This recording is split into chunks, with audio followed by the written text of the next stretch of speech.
El tema 5 lo vamos a dedicar a resolver el problema elástico. Ya hemos visto en los vídeos anteriores, en todos los temas anteriores, hemos visto la mayoría de las ecuaciones que necesitamos para resolver el problema elástico. Lo que vamos a hacer ahora es englobar todos estos conceptos que hemos visto en temas anteriores para poder resolver por fin este problema elástico. Y en este primer vídeo lo que vamos a hacer es ver un enfoque global de cómo podríamos abordar este problema. ¿En qué consiste el problema elástico? Tenemos una estructura, un sólido deformable, que está sometido a una serie de cargas exteriores. ¿Y qué es lo que nosotros queremos averiguar? Bueno, pues queremos conocer los valores de las componentes del tensor de tensiones, del tensor de deformaciones y del campo de desplazamientos en cada uno de los puntos del sólido. Queremos saber qué está pasando realmente en esta estructura. ¿Cómo vamos a abordar este problema? Pues tenemos nuestro sólido en equilibrio, suponemos conocidas las cargas exteriores y para resolver todo el sistema que forman todas las ecuaciones diferenciales que hemos visto en los temas anteriores, tenemos que añadir algo que no hemos visto todavía, que serían las condiciones de contorno. Son imprescindibles para poder resolver este problema. Para resolverlo además tenemos dos tipos de planteamientos. Tenemos un planteamiento local o diferencial y tenemos un planteamiento global o integral. Estos dos planteamientos, estas dos formas diferentes de resolver el problema elástico, los vamos a ver en los siguientes vídeos. En este nos vamos a centrar en un enfoque global de cómo abordar este problema. Esta imagen ya la hemos visto en todos los temas anteriores. ¿Por qué? Porque nos permitía englobar cuál iba a ser... cuál es el significado y cuál es el sentido de ver cada una de las ecuaciones que hemos visto en los planteamientos anteriores, que era que nos iban a relacionar una serie de variables que son las que queremos resolver. Entonces, como tipos de variables tenemos por un lado las fuerzas exteriores, tenemos las tensiones, las deformaciones y los desplazamientos. ¿Y qué ecuaciones las relacionan? Bueno, pues hemos visto las ecuaciones de equilibrio. Aquí vemos las ecuaciones de equilibrio interno que nos relacionan las fuerzas de volumen con las componentes del tensor de tensiones. También hemos visto las ecuaciones de equilibrio externo, pero esas las vamos a englobar dentro de las condiciones de contorno, porque son las que relacionan las fuerzas de superficie que actúan en el contorno con los valores del tensor de tensiones en los puntos del contorno del sólido.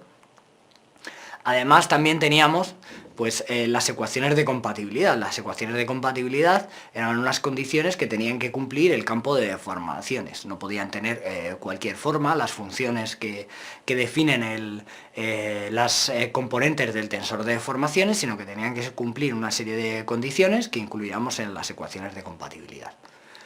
Además tenemos la definición del tensor de deformaciones. En la definición del tensor de deformaciones tenemos unas ecuaciones que nos están relacionando las componentes del tensor de deformaciones con las componentes del campo de desplazamientos.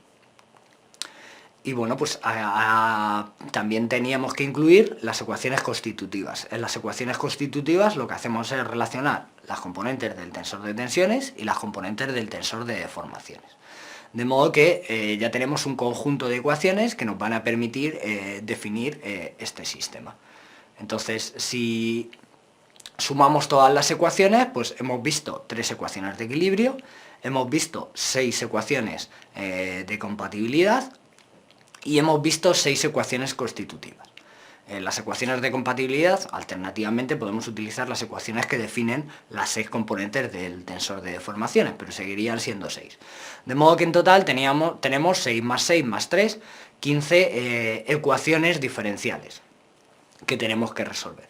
¿Y cuántas incógnitas tenemos? Bueno, pues tenemos 6 componentes del tensor de tensiones, 6 componentes del tensor de deformaciones.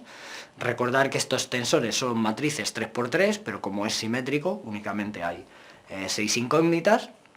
Y además tenemos las 3 componentes del campo de desplazamientos. De modo que, de nuevo, en total, 6 más 3, 15.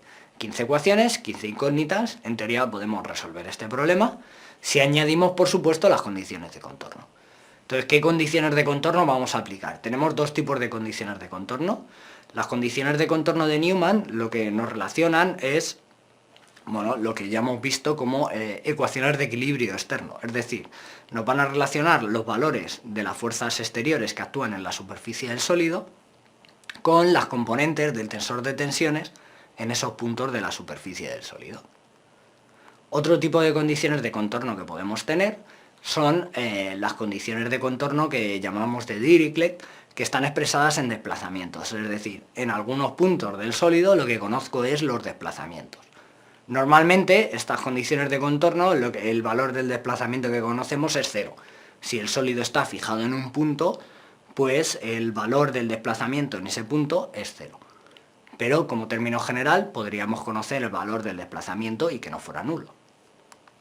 Por supuesto, también tenemos condiciones de contorno mixtas, es decir, en algunas regiones del sólido podemos conocer el valor de los desplazamientos, en algunas otras regiones del sólido podemos conocer los valores de las fuerzas de superficie. Las podemos mezclar de cualquier forma. Y de nuevo volvemos al planteamiento global. Ya tenemos nuestras 15 ecuaciones diferenciales, tenemos nuestras 15 incógnitas y tenemos las condiciones de contorno. Luego ya estaríamos en condiciones de poder abordar este problema. ¿Cómo lo vamos a abordar? Bueno, pues eso es lo que vamos a ver en los próximos vídeos.